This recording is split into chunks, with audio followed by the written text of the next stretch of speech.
No, don't. Don't start us early. OK. It's Sian's last week, just in case you didn't know. Yeah. See you No later. big deal. It's Sian's last week. It's 8:35. Now to a challenge on a monumental scale. In the 1860s, the pioneering photographer Francis Frith embarked on a mission to document every city, town and village in the UK, taking more than 350,000 photographs. In a new TV series, John Sargent, armed with his own camera, is retracing Frith's steps. He's with us now. Tonight's episode. See stuff with the Chelsea pensioners. Morning, John. I know, they were wonderful, weren't they? I should say, you said my camera. I wish it had been my camera, but I was lent the camera. Was it very, very Thousands and expensive? thousands of pounds worth of camera. But Francis Frith, who was this Victorian photographer, this monumental task that he set himself of photographing every town and city and village in the UK, and you're retracing his steps. Chelsea pensioners were the first ones. It wasn't the first photo he took, the first Assignment for you, isn't it? it is. I mean, and I would like to took a photo of Tower Bridge in London 4 years before it was completed, and you went back to have a go at something rather special at Tower Bridge. Yes. Let's have a look. Up with. There's a whole list There of we go. things that sort of one wants to do at a certain age. Things like you're driving a steam train and that sort of thing. But raising Tower Bridge, that's very special. It is very special. Of course, if I got it wrong, crunch. No, I mean it was genuinely sort of exciting, so daft, but also When he took his picture, which was, as we say, 4 years before completion of Tower Bridge, he didn't really know how iconic it was going to become. no, I mean As well for a Victorian photographer who knew the commercial value of photographs as well, and how many Yeah. he could sell. that's the joy of it, because of course Tower Bridge, you also get to go to the Theatre Royal, Oh, yes. Drury Lane. Here you are.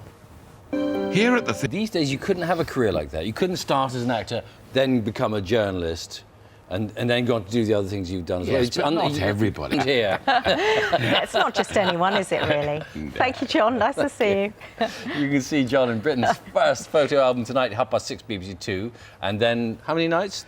Accompanying the series is out now as well. The time is just coming up to 8:45. Let's get our last look at the weather and join Carol. Thank you. The singer and songwriter Michael Bolton is one of the masters of the power ballad. In the 80s and 90s, his songs not only won the hearts of fans all over the world, but 2 prestigious Grammy Awards as well. Well, he's back with a new double-disc album, which includes all his greatest hits, and a brand new album featuring new collaborations with the likes of Eva Cassidy and Seal. We'll talk to Michael. Let's have a look back at some of those classic hits. Just in the clips, it was getting shorter and shorter and shorter.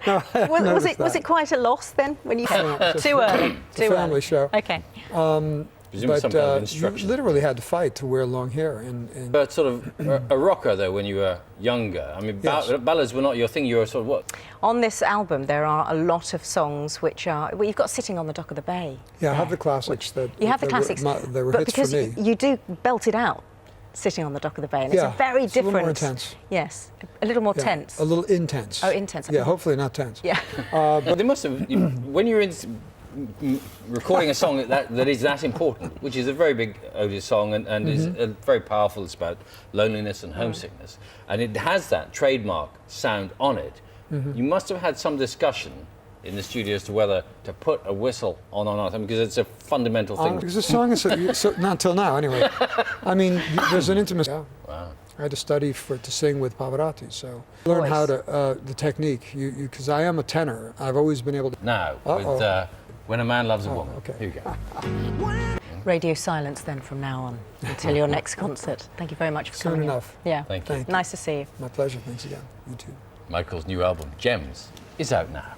The time is 4 minutes before 9. When you look for a new home, you generally ask how many bedrooms has it got? Is there a garden for the children? But for Benjamin Mee's family, the experience was very different. Yes, when a brochure dropped through their letterbox advertising a 30-acre zoo for sale in Devon, the family decided to buy it. They moved in, lock, stock and barrel, and their story's now been made into a Hollywood film. Graham Satchell is in Devon at the zoo, where it all started, with some friends. Morning. Good morning. Speaking of films, we've got our own superstar with us We on have a server, haven't superstar who has been adjusting her watch because Let's have a last quick look at what's happening where you it's are. going to be spicy. See you in a couple of minutes.